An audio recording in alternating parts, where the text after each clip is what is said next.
So why don't we get started? Let me welcome everybody. Delighted to see you here. Once again, we have a huge turnout, and I'm sure by the time the evening's over and combining with the people on YouTube, we'll end up with more people at a virtual meeting than we would get at a real meeting. I'm really excited to have Laura Kerber here. I've heard a lot about her for a long time and delighted to have her. And I have, for the first time in a while, something to share with you all. So let's see if I can find it. Screen, advanced. All right, let's back up. I have to open this first. Okay.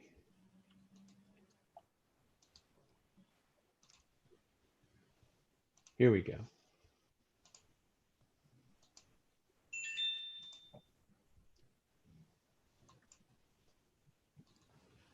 Here we go.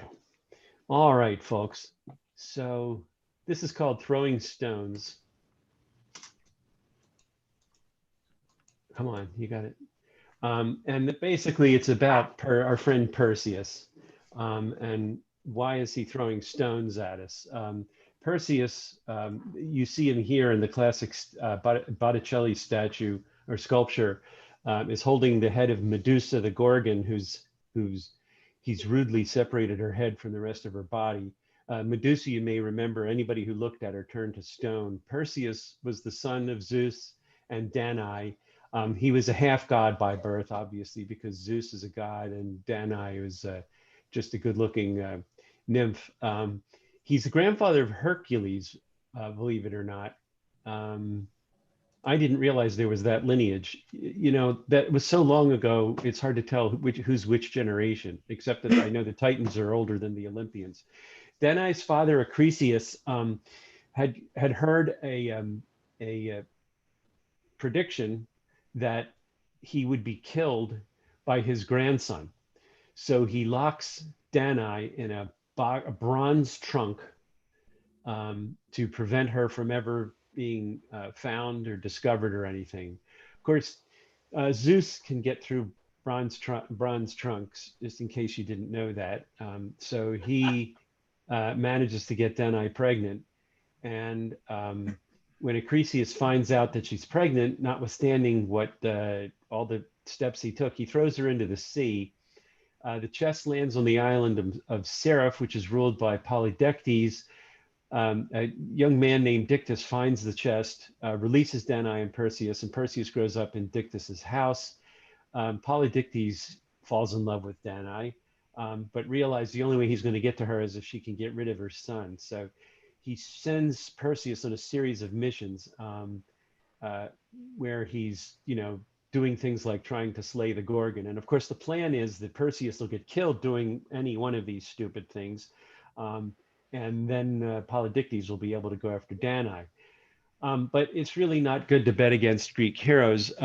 What happened, Lou would probably verify this, but basically Perseus slays the Gorgon, and on his way back, he's got this head that can turn people to stone, and unwittingly he kills Polydectes. When he hears Polydectes has been hitting on his mom, so he kills Polydectes, kills a few other people, and then accidentally actually kills Acrisius. So the prophecy comes true. He kills his grandfather.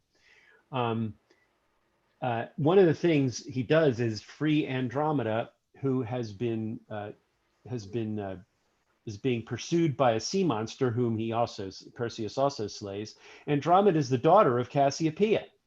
And here we see them in the sky together forever. Cassiopeia, a mom, a daughter, Andromeda is there, and Perseus is still up there. And the way he's drawn by some, he's still holding the head of the Gorgon up there.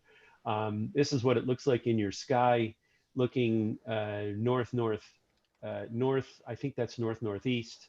No, that doesn't make any sense. There's northeast. Yeah. There's Cassiopeia. There's Andromeda. There's the M31, the Andromeda Galaxy, and here's Perseus down here.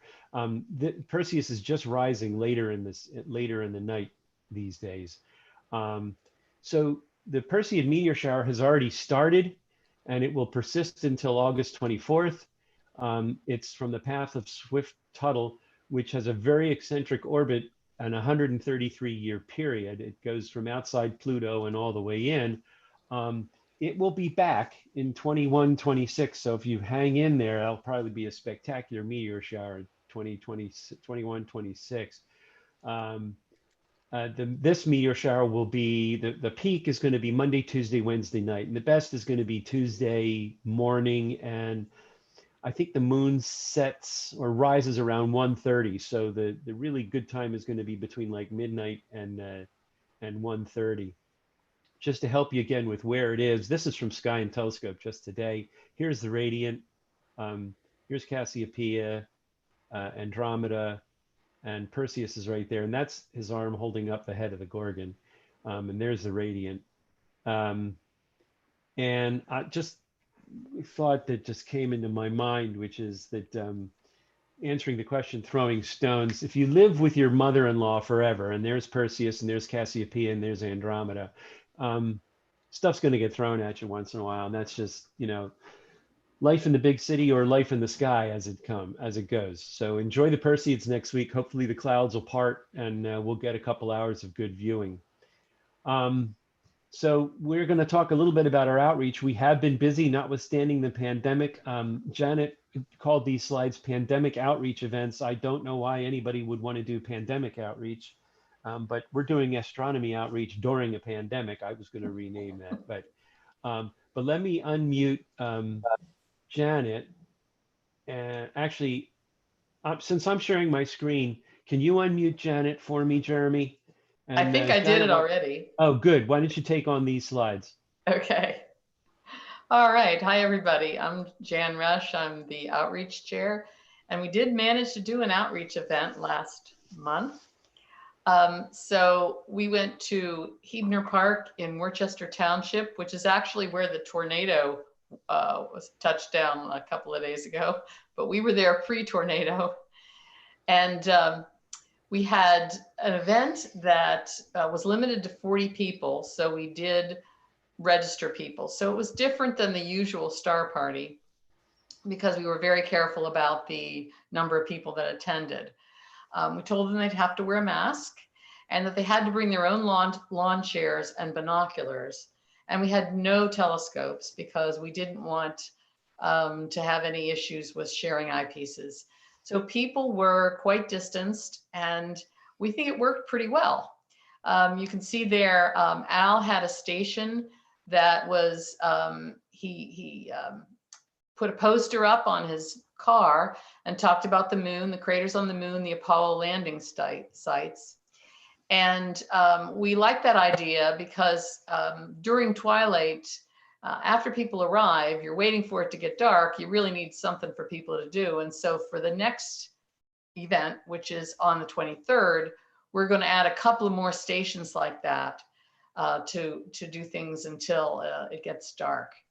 And then after it got dark, Andrew did a tour of the planets, double stars, constellations, using a laser pointer, bringing in some mythology.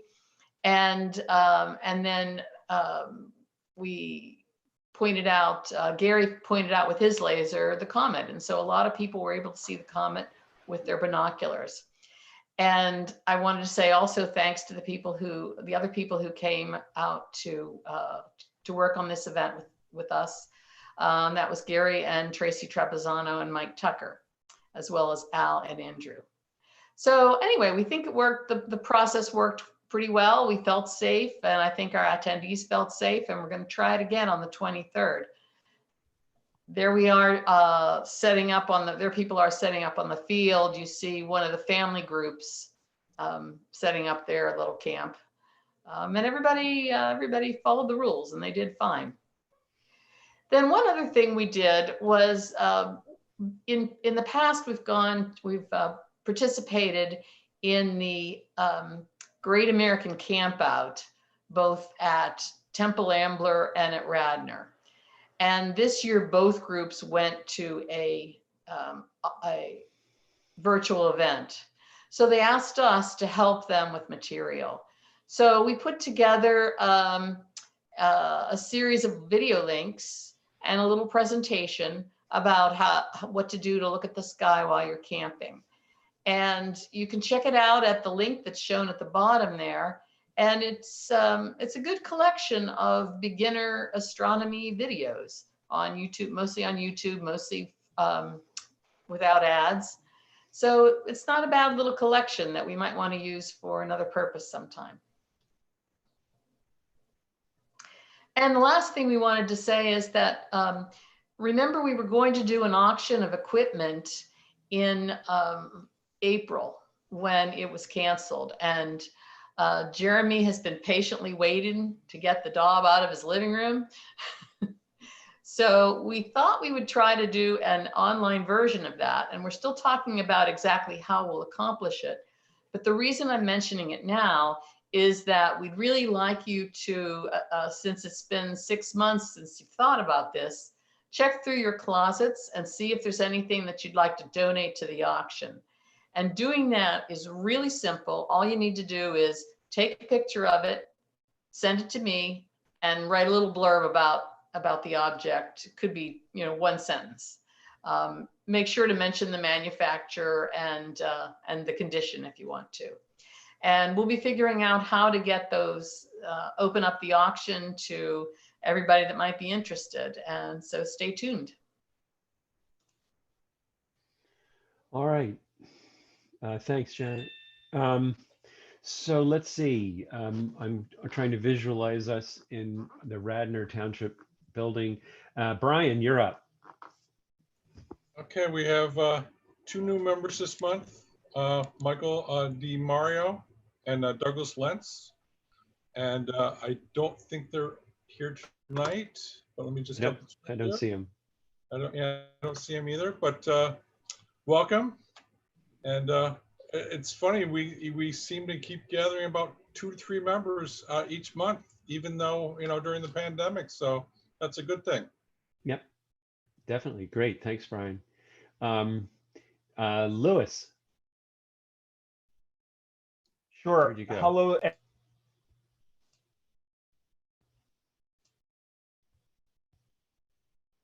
Lewis.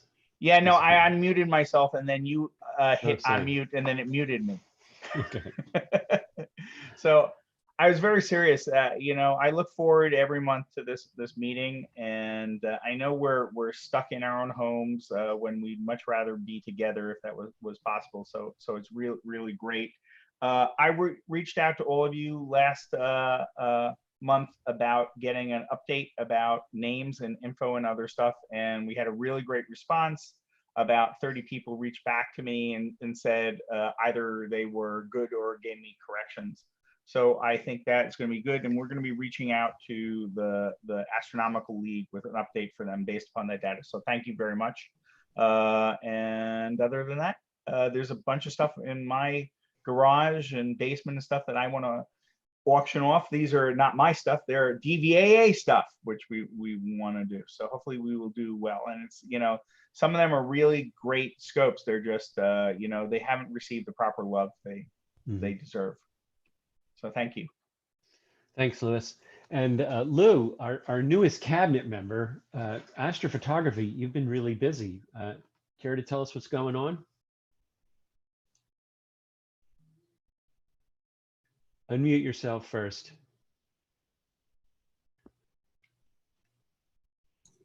There you go. So we've had 3 astrophotography workshops so far, and I'm going to think the next one we're going to try to schedule for next week. But we had pretty good response. What we're working on now is, this was Gary's idea actually. One particular piece of software that I'm relatively familiar with is PixInsight. It's available for free for a 45-day trial period. So the full version. So a few people downloaded that, and we're doing workshops specifically outlining some features on that to see if people feel comfortable after the 45 days to put out the $250 that it costs to buy it or something like that. It's available. It's sold in Europe, so we have it in euros. So I really don't know what the current price is, but somewhere around $250.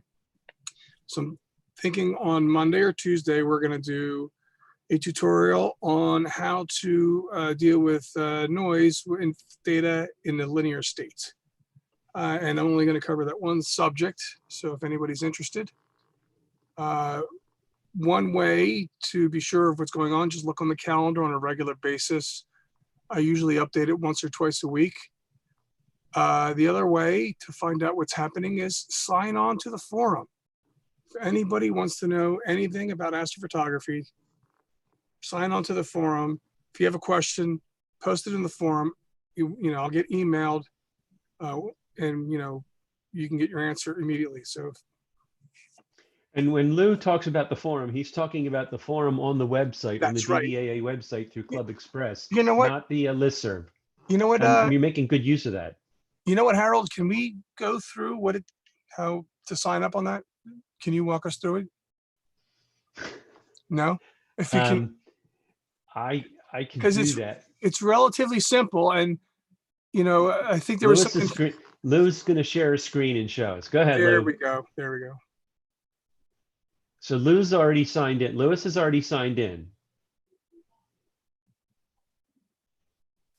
Yeah, you have to be signed in. Right.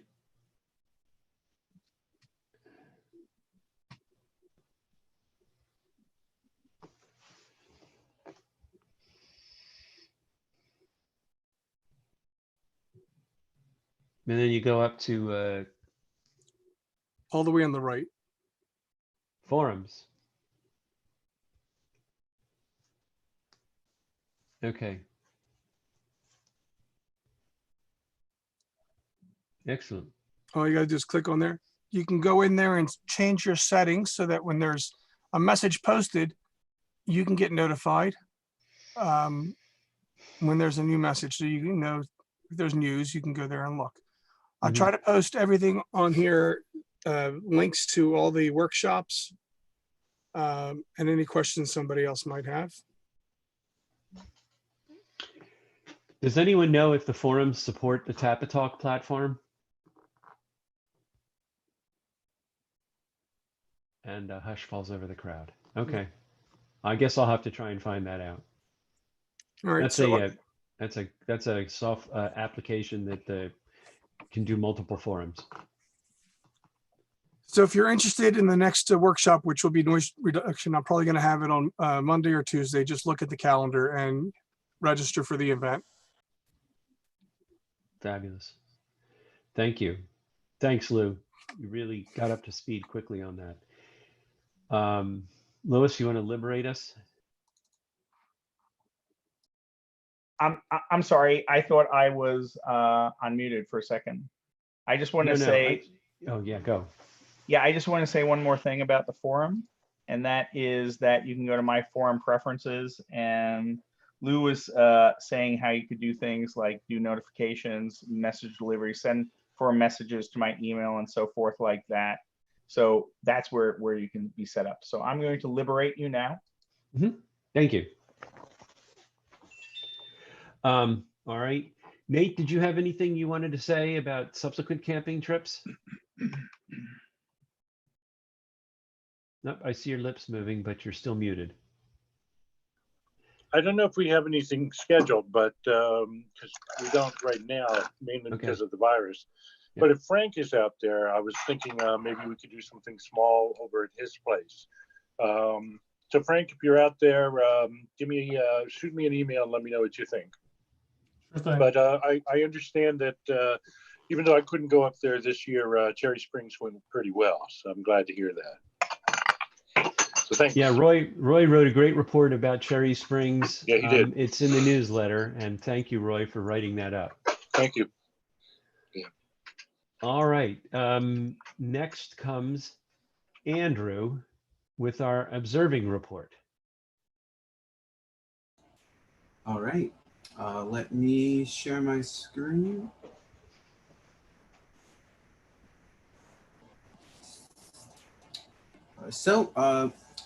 My name is Andrew Hitchner, the Observing Chair for DVAA, and this is the Observing Report for August. And while I was at the outreach event that we had going over the constellations, I wanted to make sure that, I'm pointing out things like the Big Dipper and the Summer Triangle and things, and wanted to make it clear, like, hey, like these aren't actually constellations, these are asterisms. So I thought, it's not something that we talk about a lot, but they're actually really cool. They're just these kind of shapes that we make of the stars, and it's kind of an artistic thing. Some of them you need to have a creative mind with, but there's a lot up there. You can see them all the way from the naked eye to the telescope. So I wanted to make sure that people are aware of them, and I wanted to make a talk about it. So here's the Big Dipper, one of the most recognizable asterisms, I would say, out there. So I'll first touch base on what asterisms are, then talk about constellation-based asterisms, binocular asterisms, and also telescope asterisms. So asterisms, the formal definition is a popularly known pattern or group of stars. And again, these are not an actual constellation. So they're not officially recognized by the Astronomical Union. All 88 constellations are, and they all have boundaries. You can think of them like states almost, where certain objects are within the boundaries of a certain constellation. So that's why you might be observing something and you say, oh, that's really far from that constellation. Well, it's still technically within those constellation boundaries, which is why we associate it with that constellation. But asterisms don't have these. So you can really think of asterisms as another type of object. We usually don't think of them like that. They're not an open cluster or nebula, planetary nebula, and there's no real like catalog of asterisms. They're kind of all scattered around, but they can really just be thought of just another type of object in the night sky. They can be part of a constellation. They can be within a cluster or a cluster itself, or it can just be a coincidental grouping of stars out there. So they come in a lot of different shapes and sizes. So I'll first talk about constellation-based asterisms. Now, these are asterisms that are made up of several constellations, or these can be asterisms within a constellation itself, using the stars of the constellation.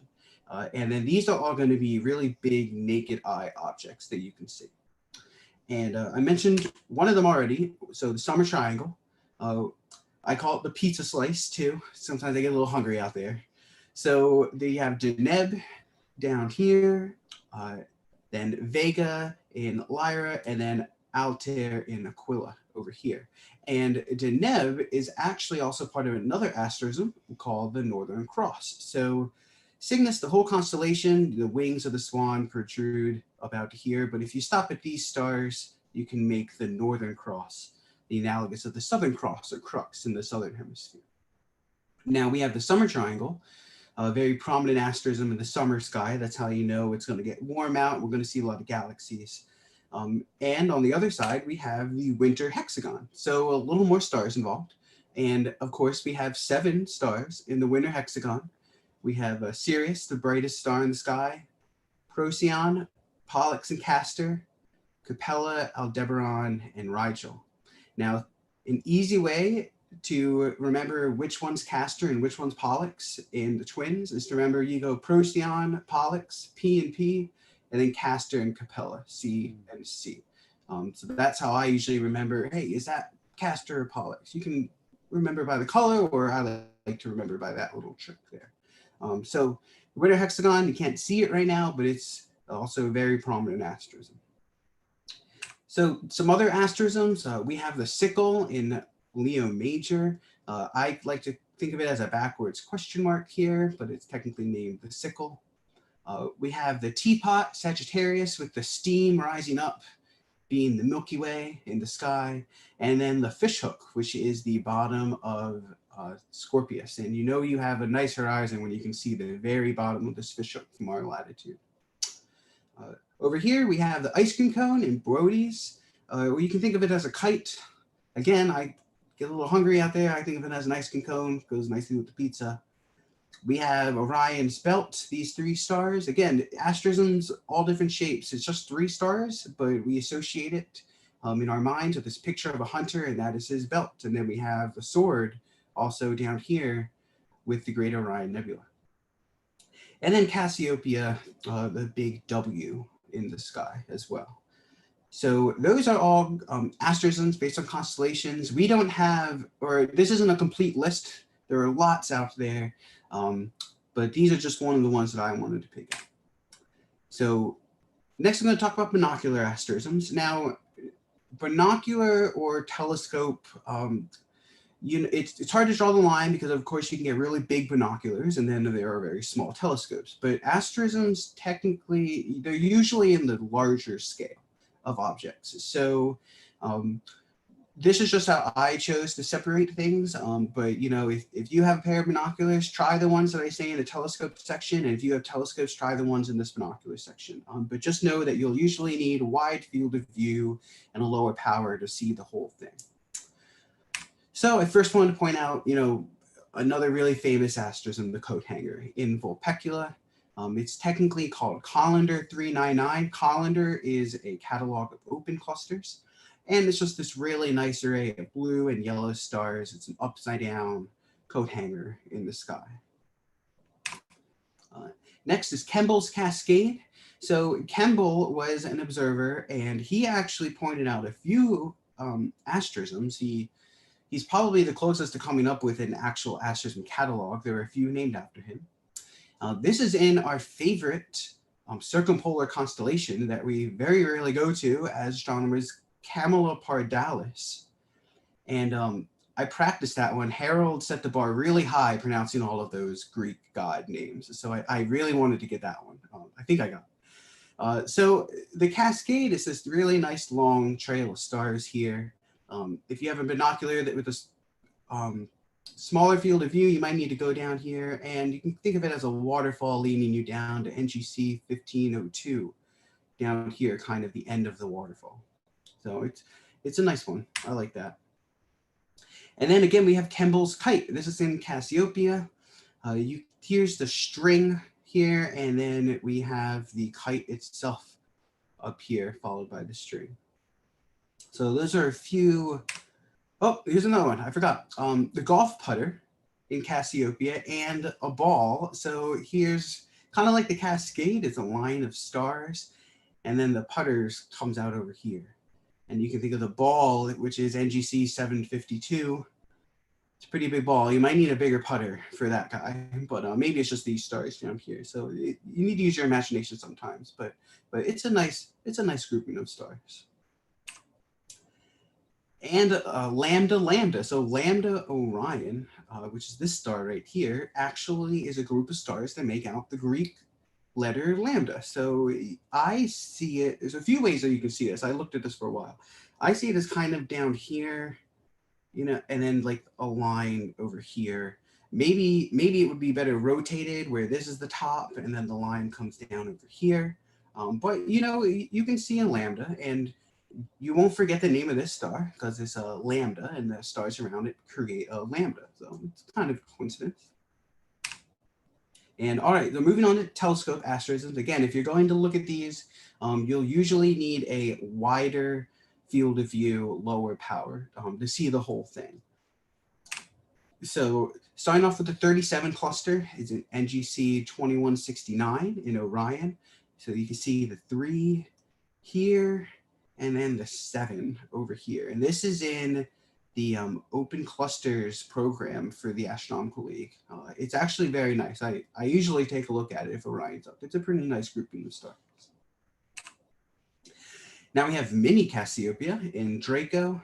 You can see the W here, and it's pretty close. Usually first thing I notice, this star would probably be down here more if it was actually Cassiopeia. But you can definitely see the W in there, and this was also observed by Kemble as well. And we have the Sailboat. This one's going to need a bit of imagination. I can kind of see it. You got the boat here, and then the sail going up over here. This is in Cassiopeia as well. So if you're interested in asterisms, again, there's a lot more than what I mentioned.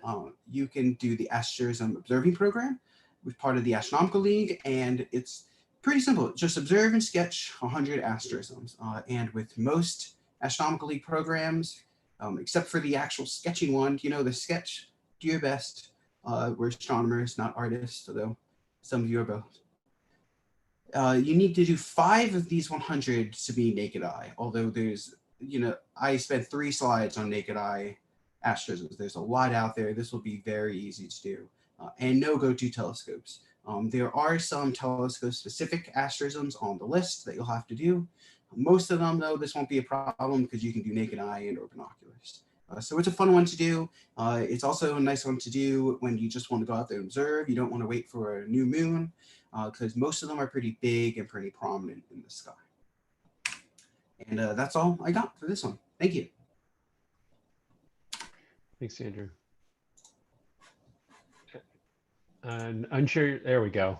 There we go. Thank you very much, Andrew. I appreciate it. And my only concern is that you omitted Homer Simpson's underpants, which I know is Jeremy's favorite asterism. That one wasn't on the list for astronomy, So. but you know, you can email them, so you can make a petition. Well, we now come to the feature part of our program, and I'm very excited to have Laura here, as I've said, and I'm going to hand the meeting over to Jeremy to introduce our guest.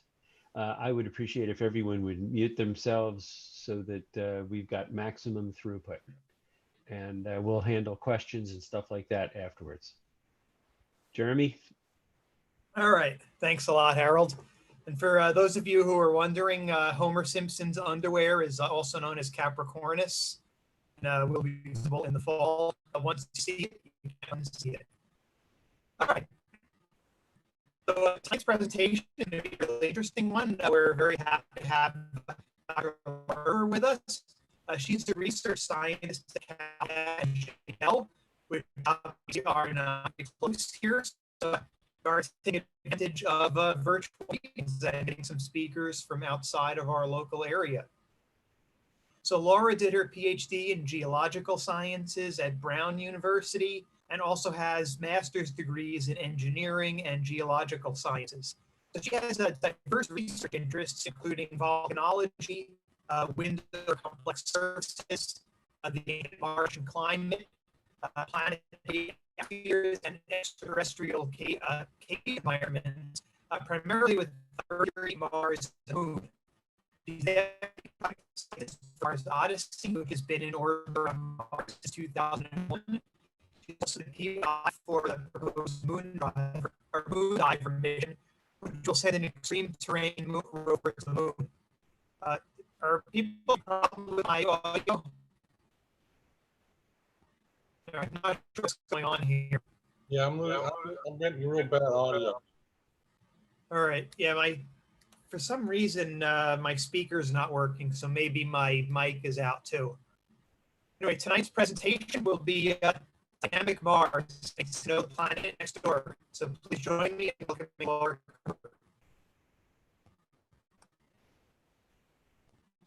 Laura, you're on. Okay, I'm going to share my screen.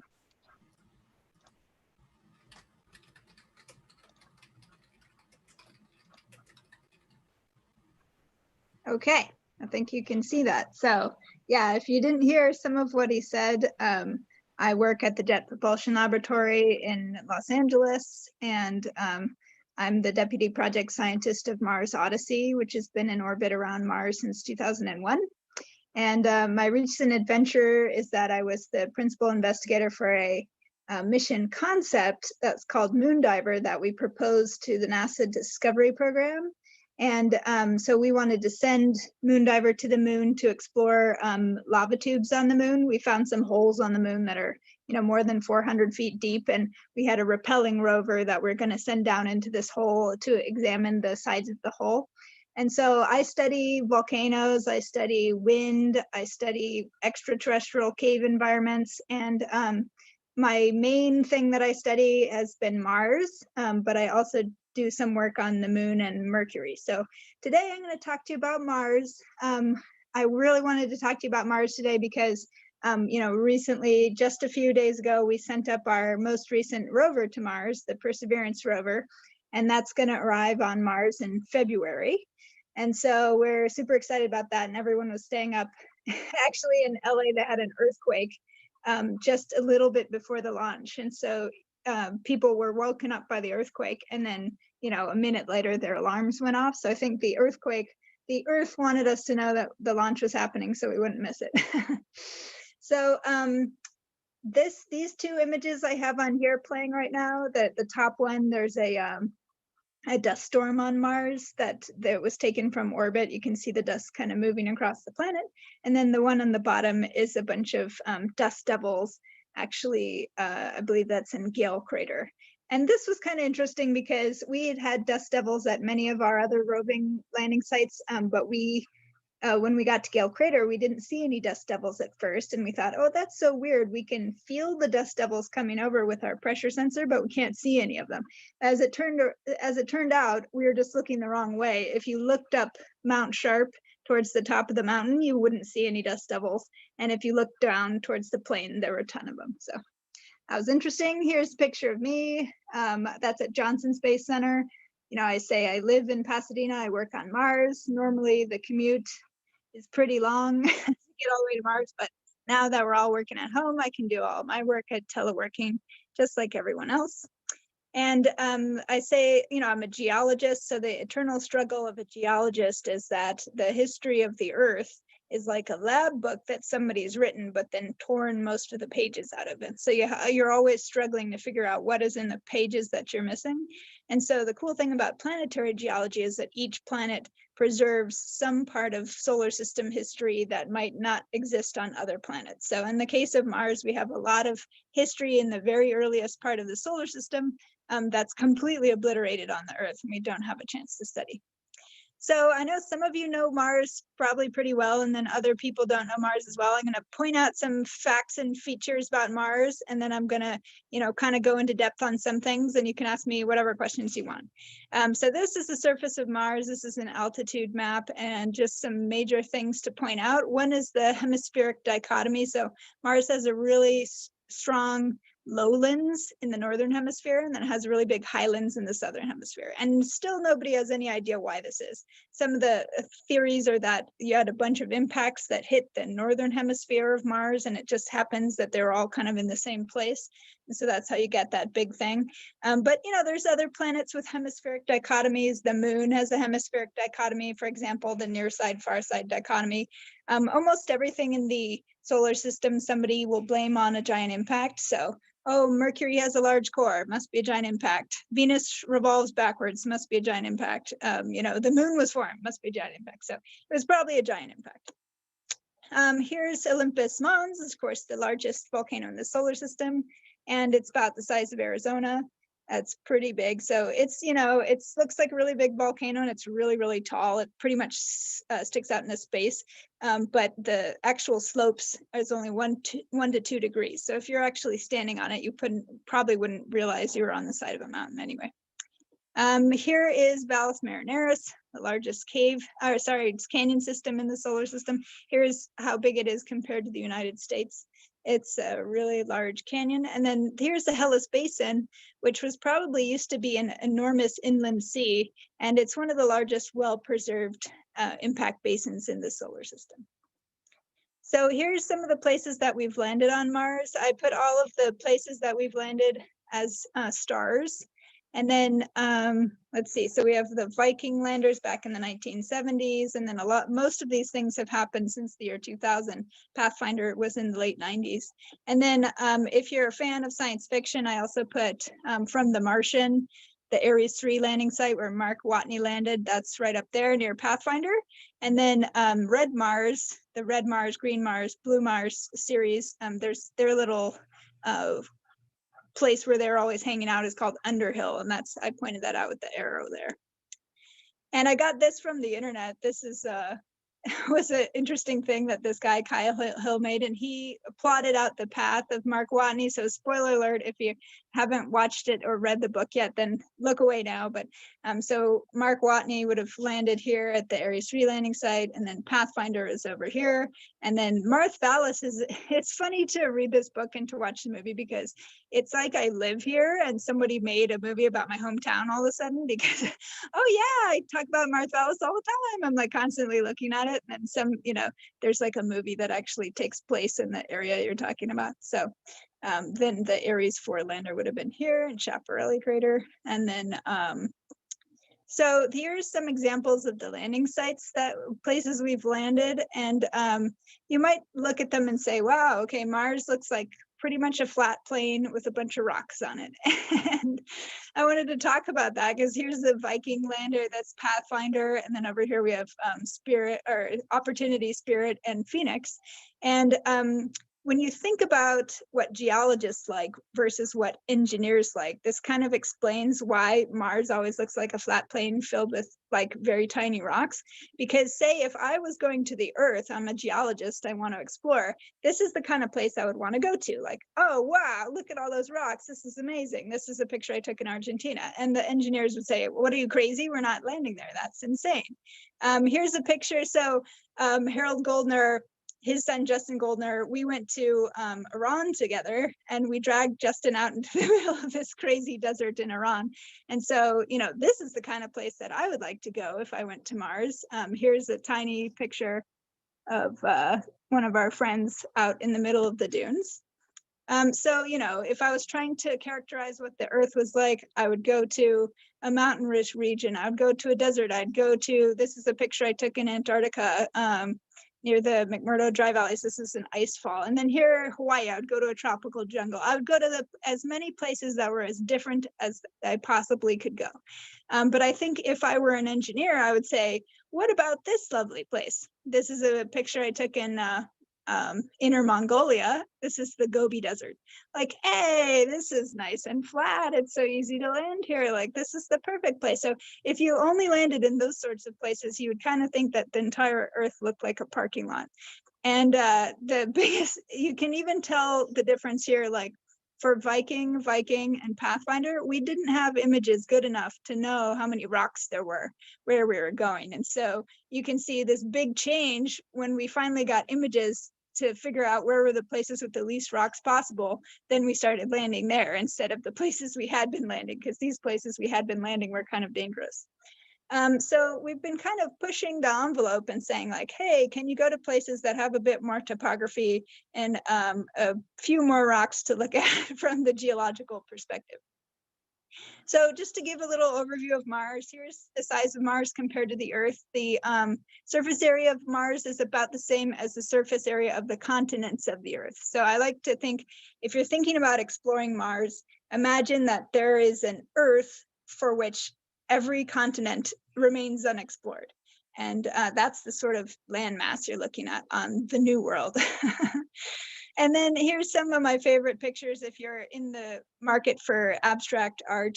These are sand dunes on the surface of Mars. On Earth, most sand dunes are white or tan, and they're white or tan because we have a lot of quartz. And quartz is a mineral that breaks conchoidally. It doesn't have a lot of cleavages, and so it's really tough, physically tough, and it gets tumbled around and it's fine. So the Sahara dunes in the Sahara, they're totally almost 100% made of quartz a lot of times.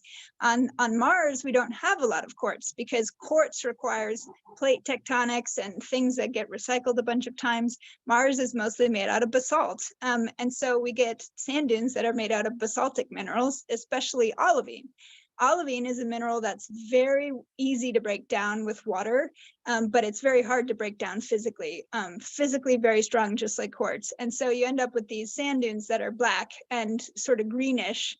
Here's some sort of greenish olivine-rich sand dunes. And olivine is if you know the gem peridot, it's the same, the gem version of olivine is peridot. And here's a lava flow on Mars. This is one of the very more recent lava flows. Only a couple millions of years old. Here's a picture of the South Pole layered deposits. So all of that over there is water ice with a little bit of CO2 ice on it. And then in the right-hand part of the picture, all of those black sand dunes again. Here's a cool picture. This is from the North Polar layer deposits. And at the top, there's ice and CO2 ice. And then there's kind of some sediments below that, which is the red stuff. And our spacecraft actually captured avalanche that was happening at the time. The spacecraft just happened to capture the avalanche happening from the edge. So this is the top of the cliff, and that's the bottom of the cliff. Let's see if I can advance.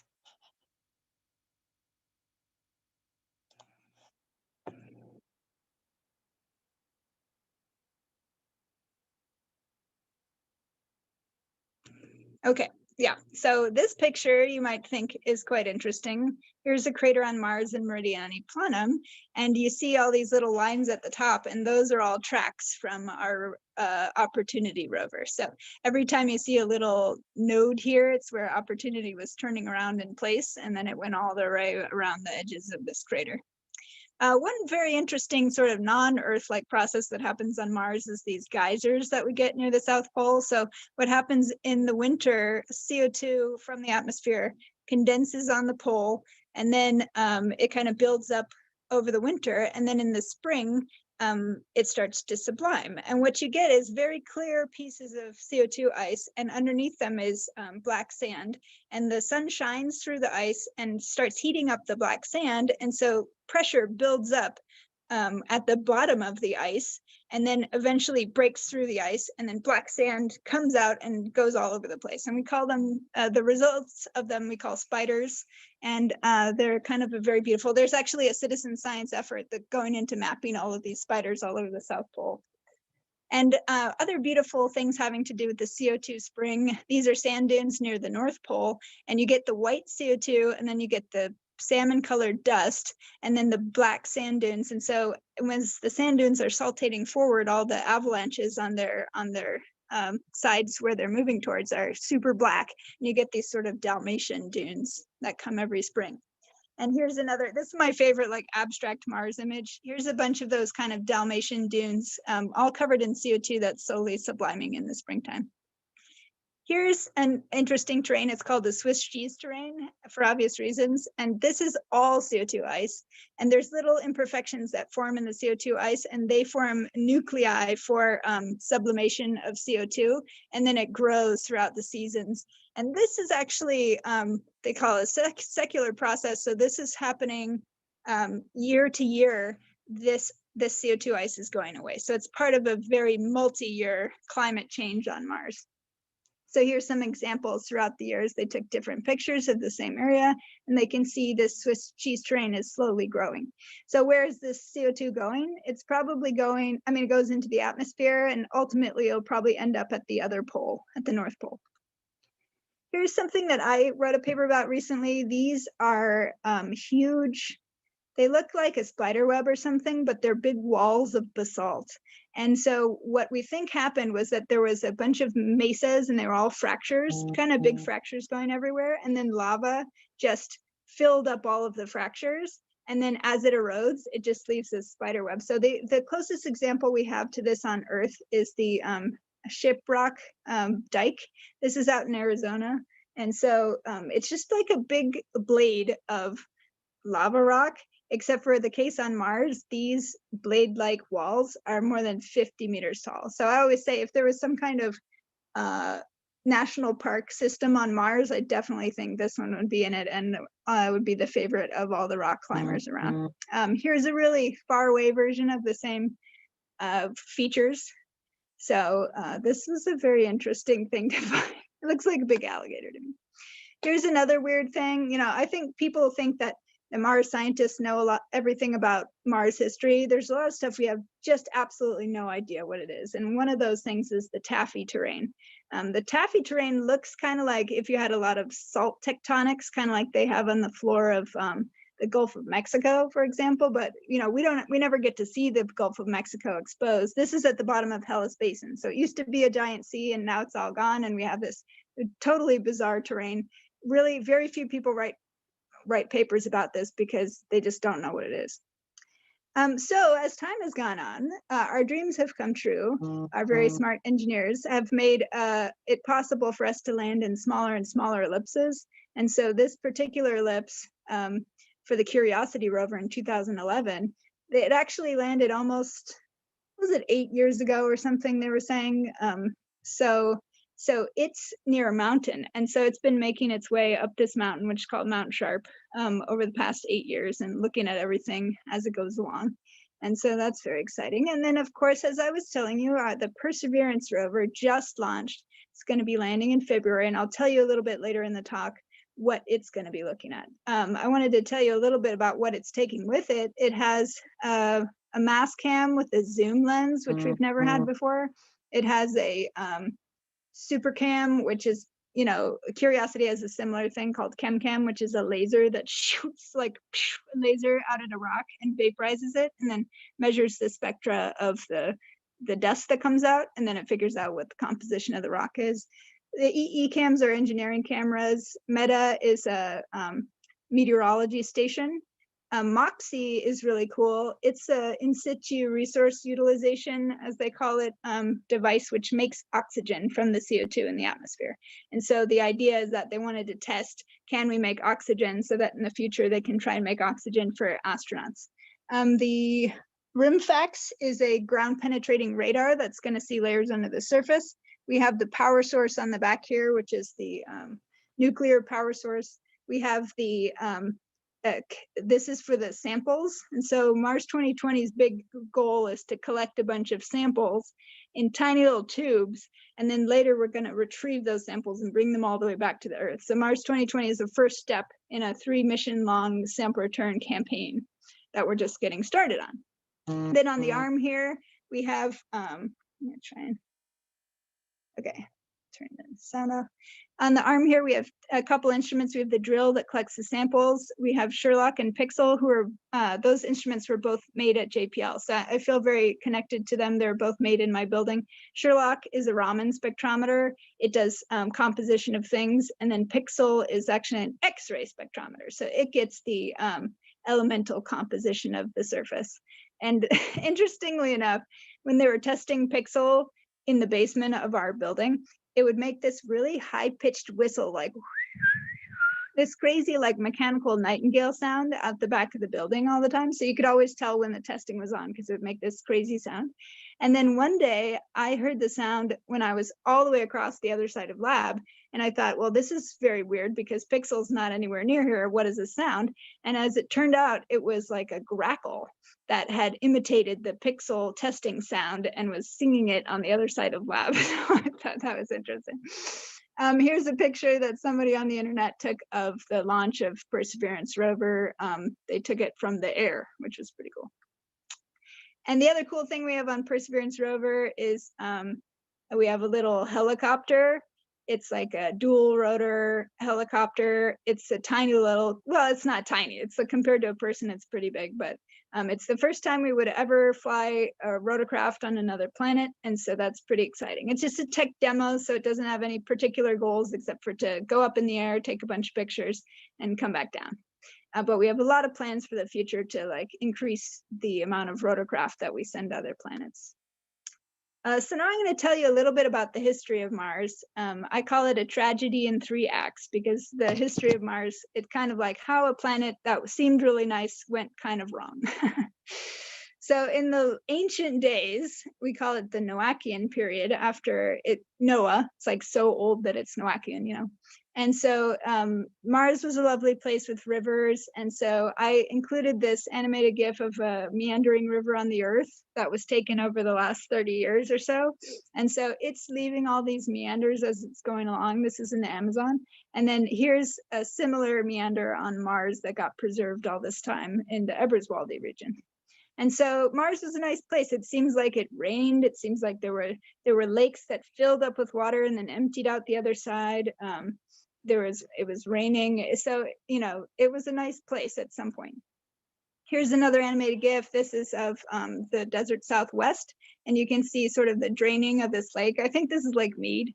And so all of the water kind of going away. So this is what we imagine happened on Mars. In this particular picture, you can see that there was water coming into this crater, forming a lake, and then filling it up so much that it could spill out the other side.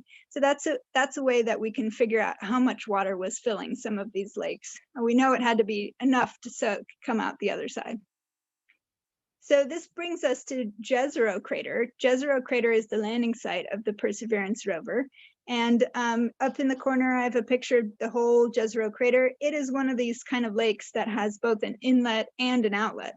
And at the inlet, it has this enormous delta, which is very exciting. So we're gonna land somewhere in here on this flat region. And then we're gonna drive up. I think I included all of these colors, by the way, are different minerals that have been detected, like clays and other things. So here's the Jezero Delta, and the idea is to land somewhere in here and then drive up this delta.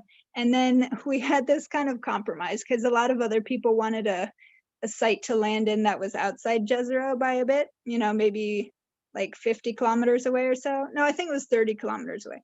And so they got in a big fight about where they should land. And then finally the Jezero people said, hey, you know, if we landed in Jezero, we could drive midway to your site, which is called Northeast Syrtis. And then we could see both of the kinds of rock units that we're looking for. And so everyone thought that that was a splendid idea. And so that's what they're probably gonna do.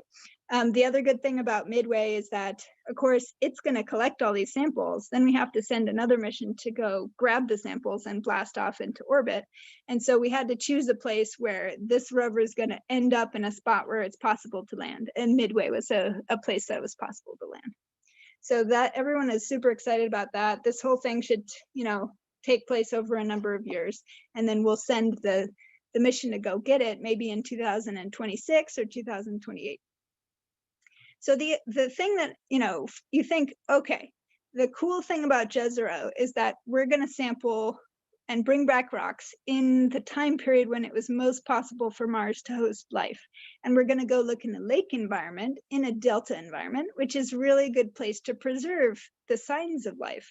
And so this is one of, you know, we've been looking for life on Mars for a long time, but we haven't really had the proper tools to properly look for life on Mars. And so now we're finally gonna have the proper tools because we're gonna actually take samples. The instruments we chose are really good for looking at living things like the Raman spectrometer, and we're gonna bring them back to Earth where we have all the instruments on Earth to look at them. It gives us a real good chance of actually seeing whether or not there's life on Mars. But then, you know, the tragedy part of Mars is like, oh yeah, it was a really nice place, there was life and stuff. And then now it's this kind of colder polar desert. So what happened? Everyone's very curious. What makes a planet that seems quite habitable become a planet that's a desert like Mars is today? And so that's kind of what Curiosity, the previous rover, was sent to explore. It went to Gale Crater, which is about halfway around the planet from Jezero Crater. And in the middle of Gale Crater was a big mountain. And at the bottom of the mountain, we could see all these clay. It used to be a lake. There's a little delta there as well. But then as you went up the mountain, there's this huge sulfate bearing unit. And we found sulfurous rocks all over the place on Mars, and they're very highly correlated with a specific period when habitability ended. It's also pretty well correlated with the time when huge volcanic plains covered up this maybe 30% of the Martian surface. So it's probably not an accident that the end of the habitable times coincided with this enormous volcanic eruption that covered up 30% of Mars. But other things that were happening at this time was Mars was lost its magnetic field, and so it could no longer protect its atmosphere against the solar wind. So it was losing its atmosphere to the solar wind. And then as it lost its atmosphere, of course, the pressure drops and then water is no longer stable on the surface. So right now, Mars is right at the triple point of water, where it's right where it can be a liquid, a solid, and a gas all at the same time. But there's so little water around, and if there's any wind or anything, it can still evaporate. So we have almost no liquid water on the surface of Mars today. But if you raise the pressure just a little bit, you can get some more liquid water like we had in the past. So right now, actually, Curiosity has been going, we're, you know, for the past so many years, we found so many interesting things in this lake part of Gale Crater that we actually are still not at the sulfate part. We're right up here on the green hue pediment, and then, you know, probably like a couple weeks or months away from finally getting to the sulfate. So I'm super excited. It's like I've been waiting for this moment the whole time that they've been on the surface. Get to the sulfates and see the transition from nice to live Mars to like some terrible acidic sulfur covered brimstone Mars. So during this time period, everything cooled off a lot. And then you stopped having river valleys. But what you did get is these huge outflow channels. They call the catastrophic outflow channels.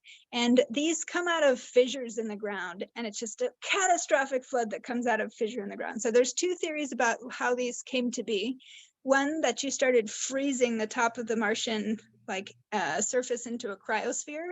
And then the cryosphere was, pretty continuous with ice. But occasionally, if you broke through it, you would have an aquifer that's under great pressure down below where it's still a bit warmer. And then all of that water would come out like crazy.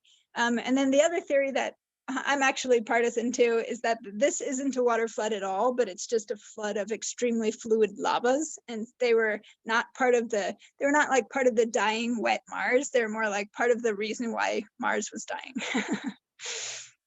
So there's three periods of Martian history. There's the Noachian. That period that I was just talking about is the Hesperian. It's just named after a part of Mars, which means western area, Hesperian, after Hesperia.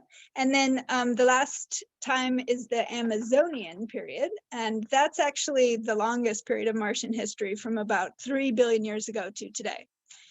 And so during this period, a lot of interesting things happening, mostly glaciation. So at this point, Mars is a cold polar desert, and it has glaciers. So here's a glacier I show on Mars. This is from Antarctica. It's a rock-covered glacier.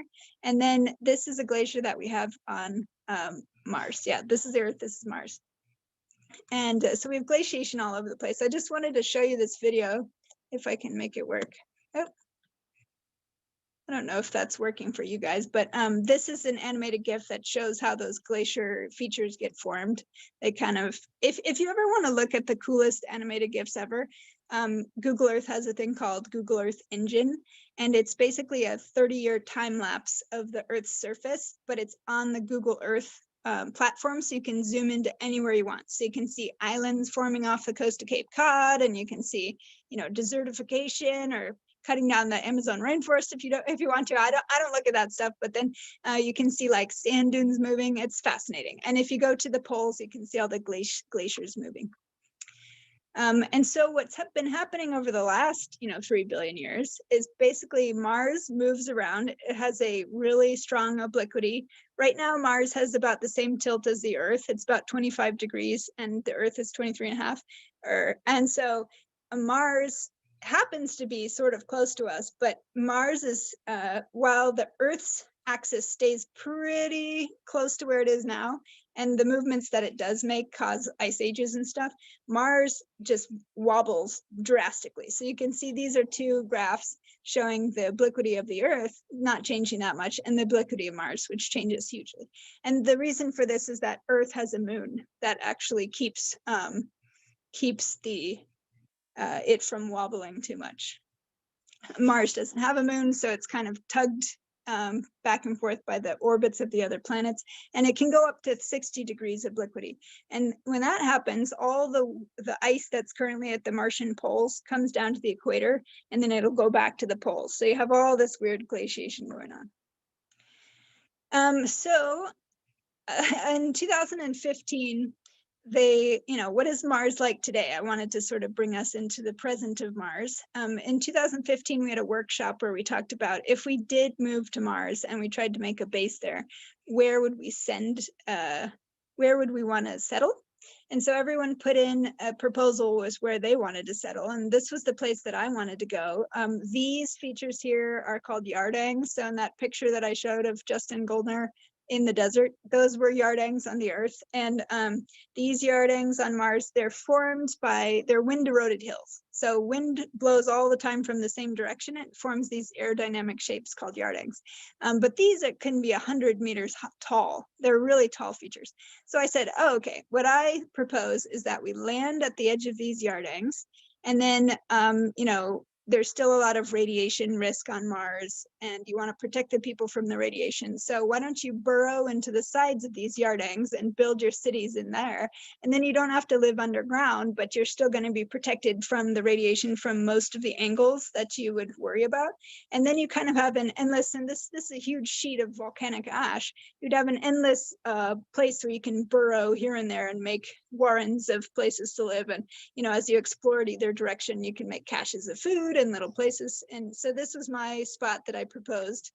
This is another picture from the Lut Desert in Iran, and this is a truck here, so you can see the size. These are the largest yardings on Earth. There's about 70 meters tall, and on Mars they can be 100 meters tall, 200 meters tall. They can be kilometers, hundreds of kilometers long.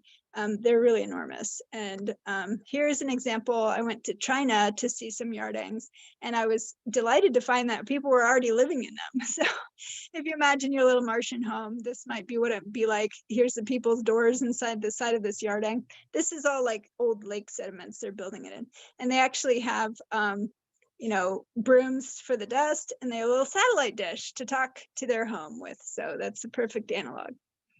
So imagine my yarding town, and then I photoshopped a town over it. And I took all of these imprints of Soviet rocket launch facilities, and I put it on the flat ground out here. So you could say, okay, this is where you live. It's nice and rough, lots of geology, and then you can land in a nice flat surface out where engineers like in front of it. So what would it be like to live in my yarding town on Mars? Well, the length of the Martian day is about 1 day and 40 minutes. And so it's when you're living on Mars time, when the rover first lands, most people live on Mars time, and they even have little Mars watches that people can have. So you get to sleep in 40 minutes every day, which starts out being awesome. But after a while, you get totally off of everything. And, you know, the older missions like Curiosity will run those not on Mars time. It's a little more inefficient use of our resources, but it's a lot more efficient as far as people's sanity goes. So when Mars 2020 first lands, I don't know if they plan to do any Mars time this time, but in all the past missions, they've done, you know, a couple months where everyone lives on Mars time.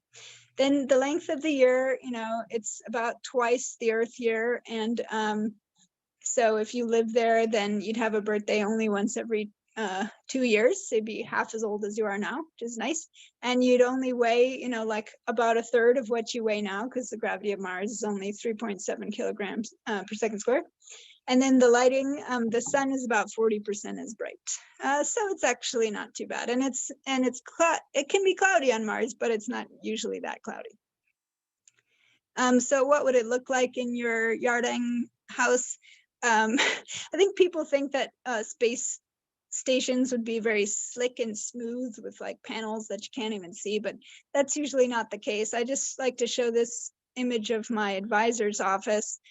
This is when I was getting my PhD. These are all of his globes of every single planet, and then he had flags of every country, and then he had huge monitors to look at and space symbols and patches and stuff. So I imagine the inside of that place would look a little bit more like that. Of course, the time that you'd have to wait to talk to home can vary a lot, be up to 40 minutes sometimes. And sometimes you can't even talk to home at all, because when you're in opposition and the Earth and Mars are on opposite sides of the sun, then you can't talk. Like usually if we want to take a vacation, we'll do it during this opposition period, because during conjunction rather, because we can't talk to our spacecraft anyway. So this is not happening right now. Right now, Mars and the Earth are pretty close together, and that's why everybody's launching their spacecraft right now. You only have one chance every 2 years to launch your spacecraft to Mars when it's close by. So what would the weather be like? Here's some weather curves from the Spirit rover.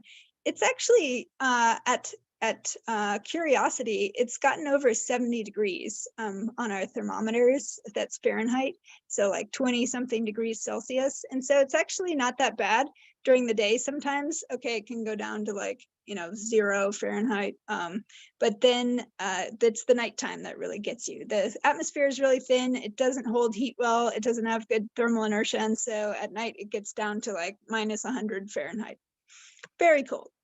But in the morning, it's kind of cool. This is something we usually took a picture of Mars only at 3 o'clock in the afternoon. And then in some of our later missions and the European mission, Mars Express, it's been taking pictures of things from at all different times of day. And here is a picture of some fog that was in the bottom of Valles Marineris in the morning. At the Viking 2 landing site, it was far enough north that you got frost on the rocks in the morning. And then Phoenix was a kind of a more polar lander, and lots of clouds. It had this lovely camera that took pictures of all the clouds rolling by. And these are the clouds at night rolling by over Phoenix's head. So if it's a nice day on Mars, you'll get some dust devils. These are just caused by, heating up of the surface and convection happening. So these are very common across the surface. Here's some pictures of dust devils. These, you have your normal dust devils on the Earth. Some of these dust devils on Mars can be 12 kilometers high. So they're a lot like tornadoes, but they're not very strong because the Martian atmosphere is pretty low density. And then here's some sand dunes. The sand dunes hardly ever move, but you can see them moving if you look over a long period of time, a couple years. We have some images now that are 10 years apart, and you can see these sand dunes kind of marching across the surface. And then if you're on Mars in a bad day, we'd have what we call a haboob, which is a dust storm. This is what killed our Opportunity rover a couple years ago. It was usually the tau, or the optical opacity of Mars, is about 0.5, maybe 1 is a really bad day on Mars. And the last measurement that Opportunity gave us was 11, and it's a logarithmic scale. So it was probably 99.9% of all solar energy was being blocked out at the Opportunity landing site. And Opportunity is a solar powered rover, so it was not doing real well. I included this picture from the movie Mad Max Fury Road. I feel like if you haven't seen that movie, it looks like it's about Mars, because there's a guy who's hoarding all the water. The water is stuck inside this enormous cliff, and he just lets it out whenever he wants to. That's kind of how Mars is. It's got a ton of water, but it's all ice, and it's all stuck under some rocks, or like behind something, or at the pole. And so, and then they're always going around and getting stuck in the mud, and like a giant dust storm is coming along. So I said, oh, this is Mad Max on Mars. Here's a picture from 2001 of when one of those dust storms turned into a global dust storm. And you can see it's very clear in June, and then it just becomes totally impossible to see anything by September. Here's some more pictures from Phoenix of those clouds rolling by. I feel like oftentimes when you see pictures of Mars, we intentionally we take all of the images that have clouds and we take them out so you can get a good view of the geology. But there's actually a lot of clouds, especially over the top of the volcanoes, or deep in that Hellas basin I told you about. It's really cloudy. And then here's a sunset on Mars. The sun would look slightly bluish on Mars, and it would be just enough smaller so you'd feel like you're in a weird place.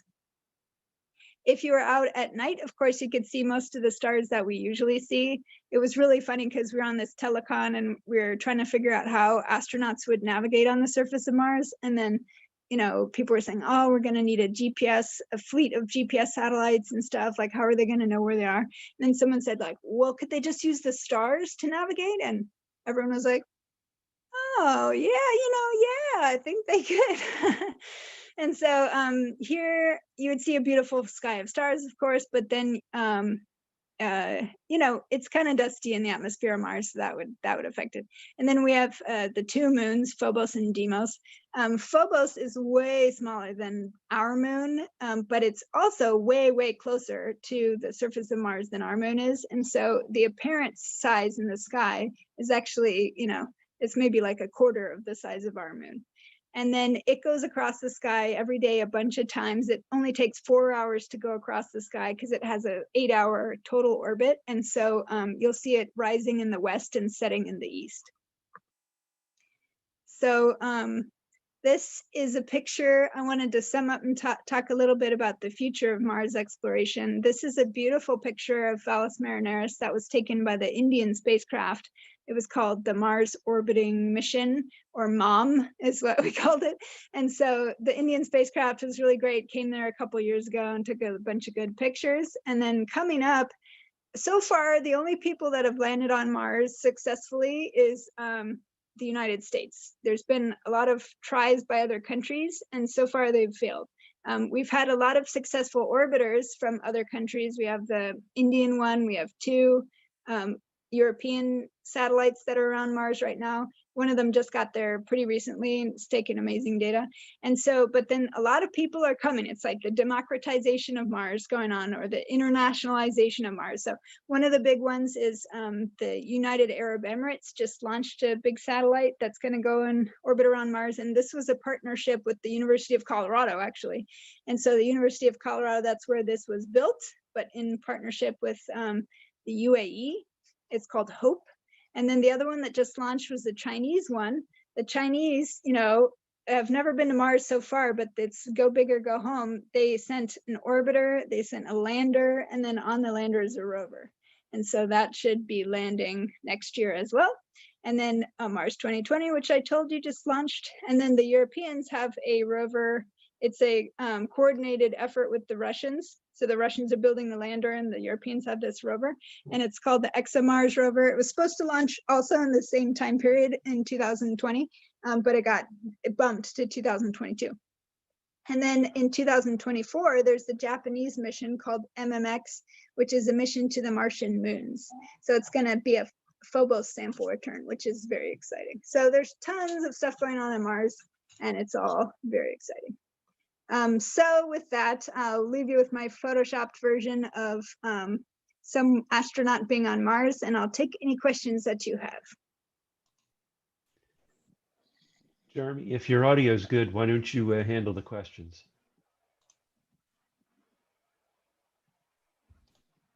All right, can you hear me? Yep. Yes. All right, yeah, I don't know why everything was strange for a couple minutes there. Yeah, so any questions for Laura? This is a great talk.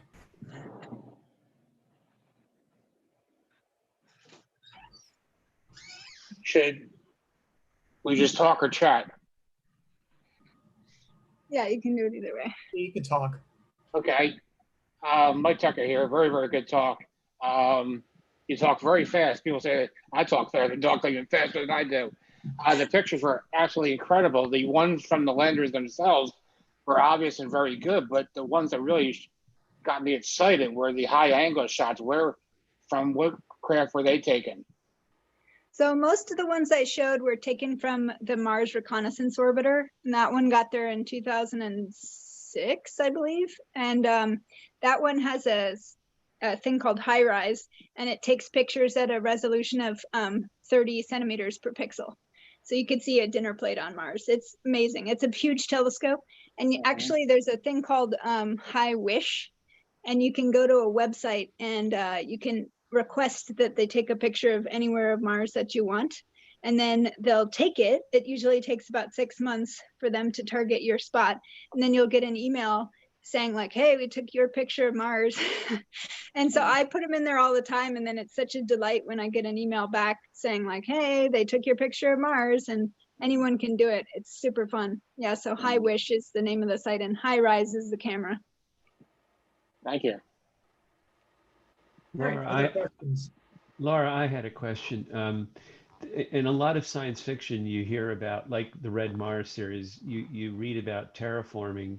And in the FX series Mars, they talk about mining.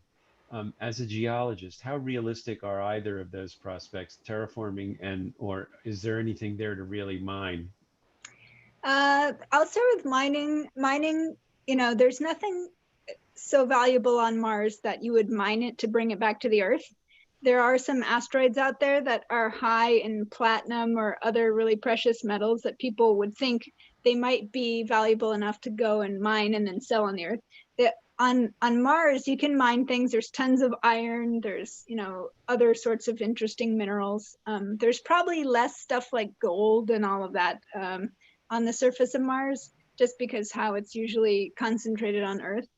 But so you could do tons of mining, but it would probably be to support a colony that's on Mars so that you wouldn't have to import everything from the Earth.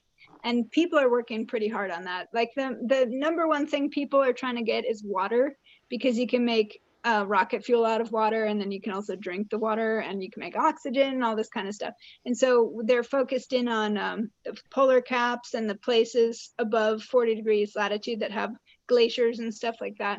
But you could mine all sorts of other things. As far as terraforming goes, it's pretty difficult.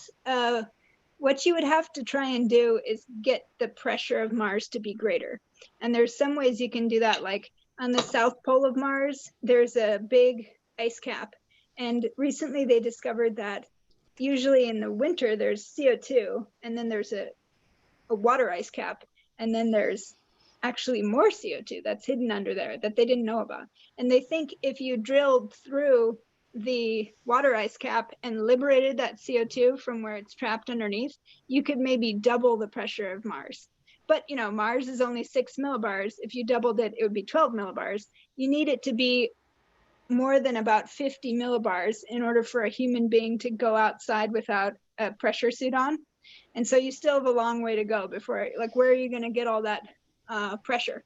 So some people are thinking, well, carbon is sequestered in carbonate rocks. If they found a bunch of carbonate rocks, could they bake them out and then liberate all the CO2 out of those rocks? And so eventually get it to a high enough pressure where you could go outside without a pressure suit, but you still have to wear an oxygen mask and a bunch of coats and stuff. If you wanted enough oxygen to breathe, that's even harder. On the Earth, that was done by life forms. So you'd have to have tons of like photosynthetic algae or something to do that. So one of the things me and my colleague have been promoting is that if you take like an aerogel to Mars, you can make a little greenhouse that's passive. And if you just set up a little dome of aerogel, it's very insulating. So you can make a habitable environment, but on a very small scale. So you'd be like, oh, I'm terraforming, but really local terraforming. Mm-hmm. And you wouldn't have to keep pumping like heat into the system. It would take care, that part would take care of itself, but you would have to, it would be hard to scale up to a whole planet. So anyway, it's a challenge. I think it's worth thinking about, and Red Mars actually handles the challenge really well. I think he goes into a lot of the mechanics behind it. And so it's one of those things that seems impossible now, but I wouldn't put a limit on human ingenuity. Thanks. Hey, Laura, I have a question for you about obliquity. I was very interested when the whole thing you talked about, you know, the axis turning to almost 60 degrees. And so did that mean the poles just shifted and reformed in the same new axis of rotation, or what consequences did something like that have? Yeah, so in this case, the rotational pole would stay the same, but it would tilt towards, it would like be like a top, and it would spin like this. And so the thing is that Mars is an oblate spheroid, so it's shaped like that. And so as you tilt it like this, then it gets tugged more by other planets, and then it gets tilted back and stuff. So it has a crazy, crazy effect on Mars's climate. But I would say that's the major effect on the climate. It doesn't have as much an effect on the rotation. I got it. And can I ask a related question? What was like sort of the period where it would have these wild swings? Are we talking millennia, million years, trillion years? I mean, how? It's more like tens of thousands of years. Okay. That would have this. You saw the diagram I showed where it's kind of like, what they did is they took the entire solar system and they calculated backwards where all the planets would be, and then they tried to figure out what the obliquity would be. And the solution to that is well known for a couple million years, and then after that there's too many variables, and so it's a chaotic solution. And so they have different solution families, and they'll show that most of the time Mars stays in a particular obliquity envelope for a while, and then it changes to a different obliquity envelope and has those little, you know, tens of thousands of years changes, and then over millions of years cycle it'll move back down to another spot. So it's an interesting problem. Thank you. Hi, I was wondering if there are any discussions about the design of the rovers in terms of like cosmetics. Like whether or not they look good? Yeah. Yeah, so most of the time, no. Most of the time it's like, it's just functional, and so they don't care how it looks. The very few times they've done anything that is like a little bit cosmetic, like on Curiosity, they had its wheels, and they put little holes in the wheels that spelled JPL in Morse code. And the reason they did that is because on some of our first spacecraft that JPL made, we put a giant JPL signature on it, and NASA said, guys, we don't want you to do that, taking pictures a million times that say JPL. We want it to be a NASA thing. And so we have big NASA insignia and American flag, but JPL is not allowed to be on there. And so the JPL engineers were like, well, we built this, like we should put something on it. And so they put this JPL in Morse code on the wheels so that every time the rover would drive, it would like make an imprint of JPL on the surface. So, yeah, besides that, I don't think they think very much about how it looks. Okay, thank you. I thought it could be sort of like a propaganda and even like increase the budget of NASA potentially. If it looked good. Yeah. Yeah, like a money shot. It's actually kind of funny because SpaceX does think about that. And like Elon Musk was saying, he designed his own spacesuit, and he was saying, the spacesuits look horrible. You look like a marshmallow. Like, I want a spacesuit where my butt looks good in it. Everyone's like, wow, okay, that was never a thing. But I think he does have a point that like things that look good, and on the Curiosity rover, it had that huge eye, and then everybody thought, oh, that looks like more like a creature having this huge eye, even though the eye is just for shooting like deadly lasers from. And then we had a little microscope on Curiosity that took pictures of the ground, but then they had it could focus anywhere from really close to infinity. And that was useful because then it could take a selfie. And, the engineers don't care like whether it takes a selfie, but then once it does take a selfie, everybody loves it. And they love seeing selfies from Curiosity. And so I think from now on, since it was so popular, it's probably going to be a feature that's always going to be on the rovers. Go ahead. Yeah. Did you want to ask another question? Yes, I did. Thank you. You mentioned about the RTG powering one of the landers. Is this one of the first ones in quite a while that had an RTG? So Curiosity had an RTG, and that was the last one we sent. And so this new one is almost an exact copy of the old one. They just put new wheels on it and some new instruments, but they're both nuclear powered. Okay, great. Thank you. And the Pluto mission was also nuclear powered. Yes. Yeah, that was a little while. I heard that, right. Yeah. I have a question. This is Isaias. That was my son asking a question about the aesthetics of the rover. He was thinking that if it looked like an Apple product, maybe there will be more support for NASA. But the question I have for you is regarding the atmosphere of Mars. Mm-hmm. So one of the things I heard is that Mars lost its atmosphere because it doesn't have a magnetic field. So, and yet another planet, which is another rocky planet, Venus, has an atmosphere. Does Venus have a magnetic field that it's holding its atmosphere? So what is the difference between the two?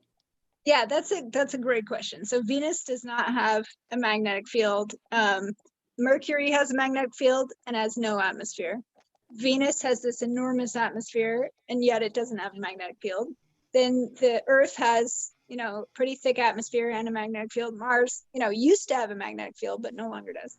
So it's some combination of Venus spins extremely slowly. That helps a lot, because if you spin faster, then you lose your atmosphere faster. Venus also has it's a thick enough atmosphere that the atmosphere starts to protect itself. Like it'll form a haze around the top of the atmosphere that stops stops particles from getting in further, and then stops the particles from breaking up. Because really what loses your atmosphere is you have photons that come in and break apart like a water molecule or something, and the hydrogen is so light that the hydrogen escapes. And so if you can stop that kind of escape from happening, then it helps. But a lot of that stuff, like we just sent a spacecraft to Mars called MAVEN, and it's supposed to be measuring how the atmosphere interacts with the atmosphere, with the solar wind. how the solar wind strips away the atmosphere that's left. And part of that question is like, why and how did Mars lose its atmosphere? And was it something that was always destined to happen, or was it, you know, just sort of a fluke of history? And then the other half of it is your atmosphere is being stripped away by the solar wind, but then it's also being replenished by volcanoes. Okay. So if Mars volcanism shut down a lot sooner than the Venusian volcanism, Venus would still be pumping out atmosphere all the time. Mars would have stopped pumping out atmosphere, and then it would lose it all. So it could be that Venus has lots of volcanism, and now it's starting to shut down. And so over a very long period of time, it'll eventually lose its whole atmosphere, but at a lower rate because it doesn't spin as fast. So anyway, it's an interesting question. So just to follow up on that, with the processes you were talking about, you know, the creation of a source of CO2 and creating some sort of atmosphere on Mars, there would be no guarantee that that atmosphere would stay there then, unless the process was continuous, essentially, right?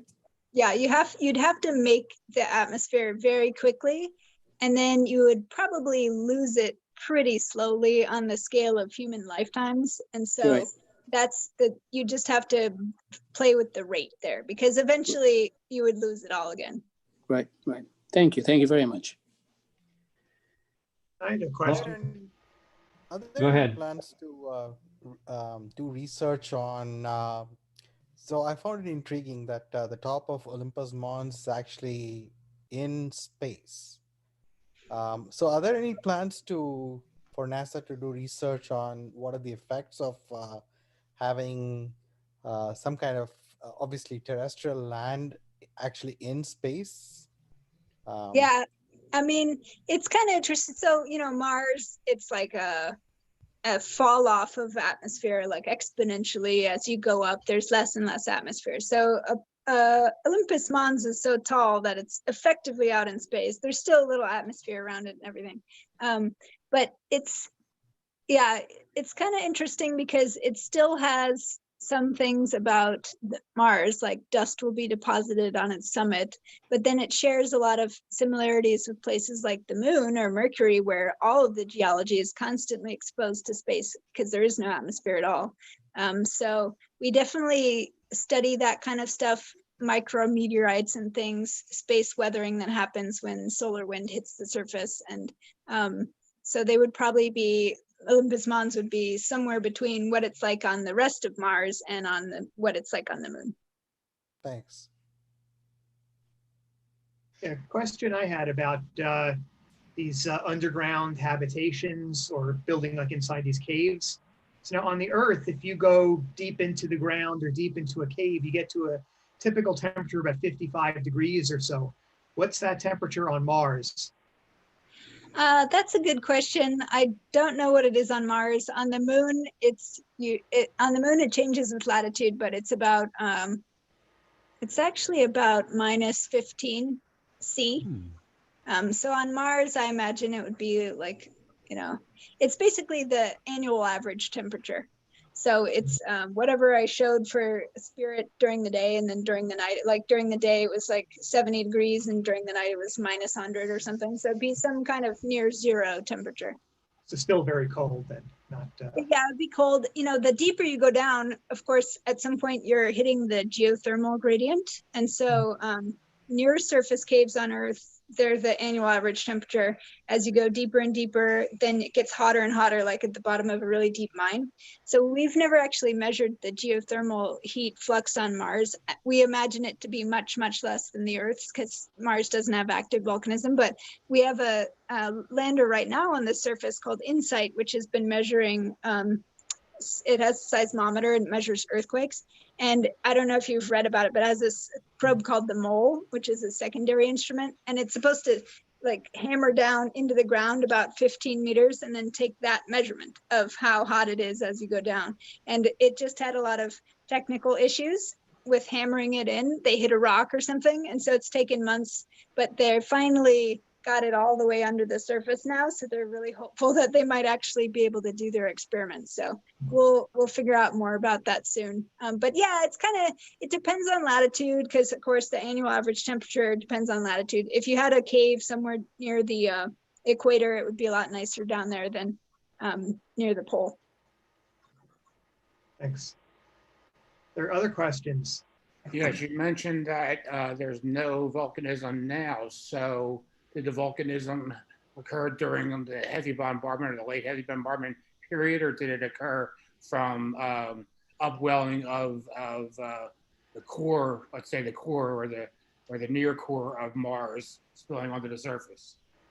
Yeah, the volcanism on Mars seems to have taken place all the way from the beginning of Martian history that we can see 4.5 billion years ago, all the way up to maybe 2 or 5 million years ago, which in geologic time is like nothing.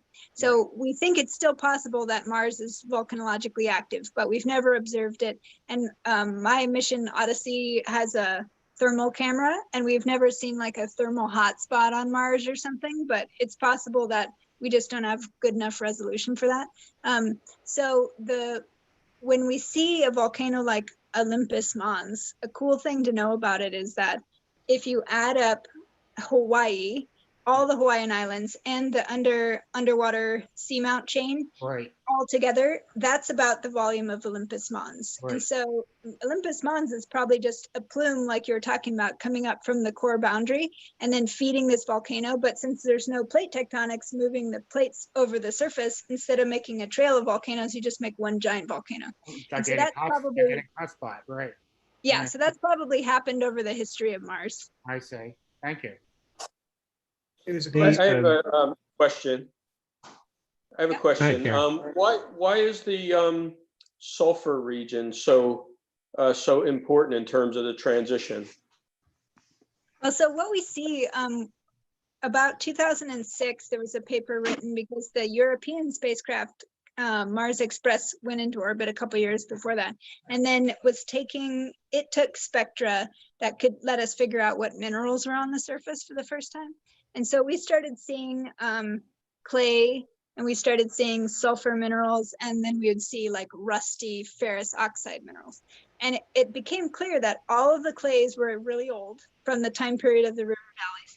And all of the sulfur-bearing minerals were from this short time period between 3 billion years and 3.7 billion years. And then all of those ferrous oxides were from 3 billion all the way to the present.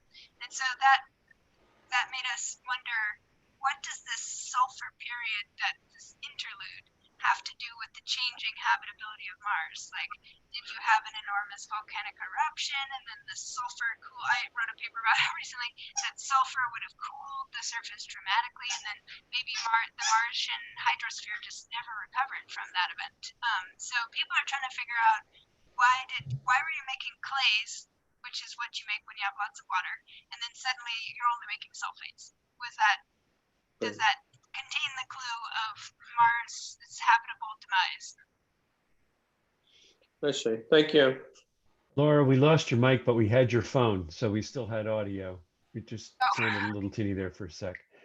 I know Dave Mitski posted in the chat, and I'll repeat it. He said, I wonder what the lengthy cloud that has reappeared near a Martian volcano signifies. Oh, I heard about this cloud. I can't remember what I heard about it, but a lot of times the volcanoes are really tall, and so as the water goes up the volcano, it like warm air can hold water better than cold air. And so even on Earth, as you go up the top of a mountain, then suddenly clouds form at the top of the mountain because the air can't hold the water anymore. And so you're constantly getting clouds at the top of those volcanoes, those 4 volcanoes. That's like a really common place to see Martian clouds. But it's not indicative of volcanism. Yeah. I wish it was. Mm-hmm. There's another question in the chat. The length of the seasons. Are any seasons longer than others? Yes, actually. So the way that Mars's orbit is a lot more eccentric than the Earth's, and so it's still like almost a circle, but it's like a couple percent eccentric. And as a result, as you're going through perihelion season, that's when the southern hemisphere, it's southern summer. So the southern summer is relatively hot and relatively short. And then the southern winter is quite long and cool.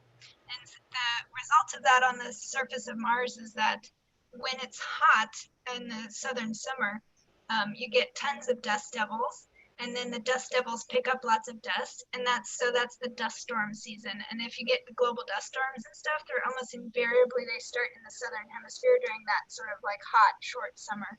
And then, you know, in the northern hemisphere, it's just the opposite. You have like a kind of a longer but cooler summer. And so we have to think about that when we have our solar powered rovers. It introduces a asymmetry in the latitudes where we can send them, because we have to make sure that they'll live through the dust season, and then also that they live through the really cold winter. Laura, we have another question in the chat. What is your geologist's view of the Martian meteorites? When and where did they come from? Oh, I don't know. So the meteorites could have only come from, I actually have a meteorite. Where did I put it? I have like a tiny piece of Mars that's like this big from a sugartite. So most of the Martian meteorites, you know, they think there was like the sugartites, the nacolites, and the chasigney, which is just one meteorite, and they seem to be different from each other, but within the sugartites they all seem to be very similar. And so it could be that they're only from a couple impact events, and they all came from the same meteorites and stuff. So as for how old they are, I actually don't know how old they are. Yeah, I haven't said that. And then another question, how do you get dust storms if there's no atmosphere? So there is an atmosphere. It's just, so the Earth's atmosphere is 1 bar, and the Martian atmosphere is 6 millibars. So it's thousands of times less dense, but it's there. So all those sand dunes and stuff, that's from a result of the wind, but the wind's just not very dense. And so a lot of people are wondering, how can you pick up dust? It's kind of hard to pick up dust if you have a very low density atmosphere, but you get these little tornadoes, the dust devils, and they're a lot stronger than regular winds. So they pick up the dust, and then it goes into the clouds, and then it goes all over the place. And a very interesting point of fact is that the Earth's atmosphere has a troposphere, which is warm on the bottom, and then they have an ozone layer, and the ozone layer blocks all the UV rays, and so it gets really hot at the top. And so as a result, we have 2 layers, the troposphere, which is hot on the bottom and cold on the top, and then the stratosphere, which is cold on the bottom and hot on the top. And so anything that's hot on the bottom and cold on the top is unstable, and it's constantly turning over. And that's what causes most of our weather. We live in the troposphere, and then planes fly in the stratosphere because there's not a lot of weather up there. It's totally stratified. It's, you know, hot on top and cold on the bottom. Mars doesn't have oxygen for the most part, so it doesn't have an ozone layer, and as a result it doesn't have a stratosphere, and as a result the troposphere of Mars is extremely tall. And so this mixing that causes all the weather goes almost all the way to the top of the Martian atmosphere. And so that's why little dust storms on the Earth, they stay kind of low, and dust storms on Mars become global. Anybody else with a question? It's almost dinner time for Laura. She's 3 hours ahead of us, behind us. It's almost bedtime for you guys. Yeah, it's getting there, Not for astronomers, no.